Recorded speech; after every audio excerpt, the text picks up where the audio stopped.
দেখুন কি একটা অবস্থা, ঢাকা খাওরম বাজারে সাদাবাজের বিরুদ্ধে মানববন্ধন করায় ওই সাদাবাজরাই এসে দেখেন কি ভাঙচুর করতেছে দোকানপাট, আর ব্যবসায়ীদের উপরে দেখেন কিভাবে হামলা করতেছে। ভিডিওটি দেখেন, দেখলে বুঝতে পারবেন। আমার একটা কথা হচ্ছে কি, তার রহমান বলতেছে এই দেশে কোনো সাদাবাজি হবে না, কিছু হবে না। এগুলো কি তার রহমান দেখে না? তার মন্ত্রীরা দেখে না? তাদের মন্ত্রী এমপিরা বলতেছে এই দেশে কোনো সাদাবাজি হবে না। তাহলে এই মানুষগুলো কারা? মানববন্ধন করাই এই তার মানে কিছু মানুষ এসে তারা অবশ্যই চাঁদাবাজি করে। অবশ্যই চাঁদাবাজির বিরুদ্ধে কথা বলা যাবে না। কথা বললে এইভাবে দোকান ভাঙচুর করবে, মানুষকে এসে মারবে, ব্যবসায়ীদেরকে এসে ধরে ধরে মারবে। যেহেতু তারেক রহমান সাহেব প্রথমবারের মতো বাংলাদেশের প্রধানমন্ত্রী হয়েছেন, আমরা তার কাছে চাইব এমন একটি সে সিদ্ধান্ত নেক।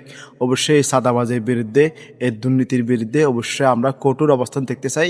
তারেক রহমান সরকার গঠন করছে, আজ অল্প কিছুদিন হয়েছে, আমরা হয়তো বা ভালো কিছু দেখতে পারবো তার কাছ থেকে। অবশ্যই আমরা এটা আশাবাদী।